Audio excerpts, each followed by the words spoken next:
நகை அடகு வைக்கிறோம்ல, சில செய்திகள்லாம் வருதுல்ல, உள்ள இருக்கிற நகை போலி நகையா இருக்கு. ஆர்பிஐ அதுக்கு ஒரு ரீசன் சொல்கிறான். அதாவது வங்கி அவன் இதெல்லாம் சொல்லாமல் இது உண்மையிலே சொல்லப்போனால் இது சரியான மீட்க போகும்போதோ இல்லை ஏதாவது பண்ணும்போதோ எடுத்து பார்த்தா அது போலி நகையா இருக்கு, போர்ஜரின்னு வைங்களேன். அதெல்லாம் செய்தி வருது. அதுக்கு யாரும் உத்தரவாதம் தருவா? போர்ஜரி அது ஓகே. அதனால தான் சொல்கிறாங்க சர்டிஃபிகேட் கொடுத்துருங்க. சர்டிஃபிகேட் கொடுத்துக்கிட்டிங்கன்னா அது வந்து நாங்கள் வந்து அஷூரன்ஸ் ஆகிடும். ஆர்பிஐ சொல்கிறான்.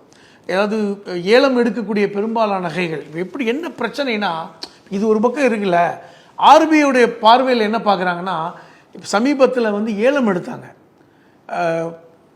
எத்தனையோ டன் தங்க நகைகள் ஏலம் போச்சு. அதில் பியூரிட்டி பார்த்திங்கன்னா ரொம்ப மோசமாக இருக்கிறது. சில இடங்களில் வந்து 50 விழுக்காடுக்கு குறைவாக இருக்குது. அப்போ இது யாரை பிடிக்கணும்? அந்த அப்ரைசரை பிடிக்கணும், வங்கி மேலாளரை பிடிக்கணும். அந்த வங்கி மேலாளர் தான் அதுக்கு பொறுப்பாளர். அவங்க தான் பொறுப்பு. அப்போ சாமானிய மக்களுக்கு ஏன் நீங்கள் சுமையை ஏற்றுறீங்கிறது தான் பிரச்சனை. நீங்கள் என்ன வரீங்கன்னா, உங்கள் பிரச்சனையை நீங்கள் சாமானிய மக்கள் மேலே திருப்புறீங்க, அவனுக்கு இன்னும் கஷ்டத்தை கொடுக்குறீங்க. இது என்னமோ சாமானிய மக்கள் தான் இந்த தப்பை பண்ணுற மாதிரியும், அவன் வேணும்னே கொடுக்குறத வந்து அப்ரைசர் கவனிக்கலை, சரியாக பார்க்கலை, அந்த வேலைப்பழுவில் கொடுக்குற மாதிரியும் அது இப்படி கொண்டு வரீங்க. அவன் அப்படி இல்லை. அப்ரைசருடைய வேலை என்பதே அவன் வந்து அவன் என்னென்னு வெரிஃபிகேஷன் பண்ணி அந்த தரத்தை பார்த்து கொடுக்குறான். நீங்கள் இப்போ எல்லா சாமானிய மக்களையும் எங்கள் கிராமங்கள் இருக்கீங்க. இந்தியா நிறைய கிராமங்களை கொண்டது.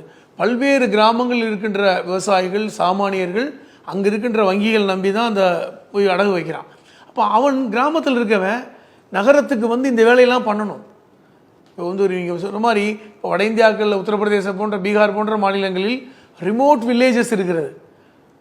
அந்த மக்கள் வந்து அங்கே இருக்கின்ற பக்கத்தில் இருக்கின்ற ஒரு வங்கியில் போய் அந்த நகையை வைத்து கொண்டு விவசாய வேலை பார்ப்பான். அப்போ அவன் நகரத்துக்கு வந்து இந்த வேலையெல்லாம் பார்ப்பதற்கு ஒரு பெரிய சிரமம் தான் அவனுக்கு. அப்போ இது எதை நோக்கி போகுது?